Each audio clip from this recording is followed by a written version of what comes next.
क्या आपकी जन्म कुंडली में राहु और गुरु की युति यानी गुरु चांडाल दोष हैं? तो आइए जानते हैं कि जन्म कुंडली के 12 भावों में गुरु चांडाल दोष का किस भाव में किस प्रकार का प्रभाव रहता है। नमस्कार दोस्तों, मेरा नाम है आचार्य संदीप।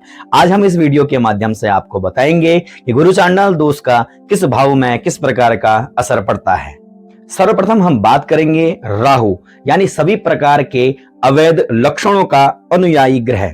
दूसरी तरफ हम बात करते हैं बृहस्पति, जो कि ज्ञान का प्रतीक माना गया है। आइए जानते हैं कि जन्म कुंडली में प्रथम भाव में गुरु चांडाल दोष का क्या प्रभाव रहता है। प्रथम भाव में यह युति उच्च शिक्षा, प्रभावी, धार्मिक, परोपकारी और आध्यात्म में निष्णात रहते हैं। यही यदि दूसरे भाव की बात करें, जो कि धन और वाणी का प्रतीक माना गया है, यदि यह युति दूसरे भाव में बनती है तो जातक अत्यधिक जिद्दी और तर्कशील प्रवृत्ति का हो सकता है और कभी कभी क्रूर स्वभाव के कारण राहु के प्रभाव से घर से भी दूर जाने की स्थिति पैदा होती है। और राहु के कारण इनके जीवन में जो इनको सामने चीज दिखाई देती है, उस हर चीज को ये हासिल करने का प्रयास करते हैं। यही यदि यह युति तीसरे भाव यानी पराक्रम भाव में बन जाए तो किस प्रकार का परिणाम मिल सकता है। तीसरे भाव में यह युति शानदार परिणाम देता है। तीसरे भाव में यह युति विदेश यात्राओं को यथाशीघ्र बनाता है।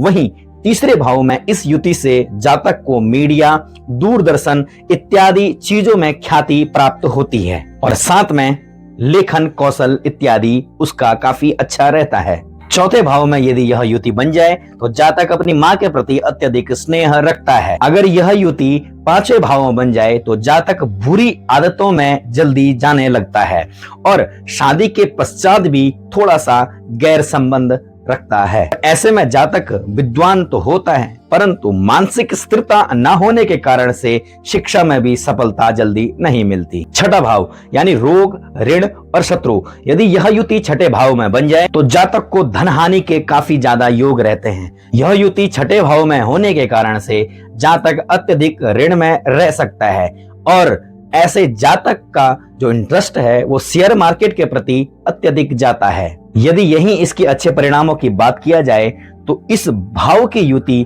जातक को बैंकिंग, वित्त वाली चीजों में खिलाड़ी बनाता है। अब हम बात करते हैं सातवें भाव की। यदि सातवें भाव में यह युति बन जाए तो किस प्रकार की समस्याएं हो सकती हैं। सप्तम भाव में राहु बहुत कम अच्छे फल प्रदान करता है। ऐसे जातक के जीवन में शादी से लेकर सुख की मधुरता कभी नहीं रहती है और हो सकता है कि ऐसे जातक का किसी प्रकार से ब्रेकअप या डिवोर्स इत्यादि की स्थितियां आगे आने वाले टाइम पर बने और शादी में देरी और शादी के बाद भी कम सुख प्राप्त होता है। अब हम बात करते हैं जन्म कुंडली के आठवें भाव की, यानी यह युति आठवें भाव में बन जाए तो किस प्रकार के परिणाम मिलते हैं। यह भाव मान के चलिए अचानक घटनाओं का भाव कहलाता है। इस भाव में राहु और गुरु की युति होने के कारण से ऐसा जातक रहस्यमयी होता है और समय समय पर गुप्त ज्ञान को काफी एकत्रित करता है और गुरु होने के कारण से ऐसा जातक शिक्षक, वैज्ञानिक, ज्योतिष, तांत्रिक इस प्रकार की चीजों में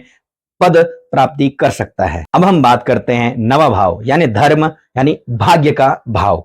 यदि यह युति नवे भाव में बन जाए तो यह परिणाम स्वरूप उच्च शिक्षा को प्राप्त करवाती है और साथ में जातक को बहुत ज्यादा प्रसिद्धि दिलवाती है। अब हम बात करते हैं 10वें भाव की, यानी 10वें भाव में यानी कार्यक्षेत्र के भाव में राहु और बृहस्पति की युति बन जाए तो क्या परिणाम हो सकते हैं। करियर भाव में राहु गुरु की युति परिणाम तो देती है, परंतु ऐसे में कार्य क्षेत्र में स्थिरता बहुत कम रहती है। ऐसा व्यक्ति समय समय पर स्थान परिवर्तन, नौकरियां परिवर्तन करते रहता है और कभी कभी जातक संतोषजनक कार्य को प्राप्त नहीं कर पाता। अब हम बात करते हैं यानी राहु केतु की युति भाव यानी लाभ के स्थान में बन जाए तो किस प्रकार के परिणाम आपको मिल सकते हैं। ऐसा जातक प्रथम प्राथमिकता धन को देता है। धनार्जन करने की प्रथम प्राथमिकता ऐसे व्यक्ति की होती है और व्यक्ति दानी भी होता है। बृहस्पति के प्रभाव से ऐसा व्यक्ति अपने बच्चों के प्रति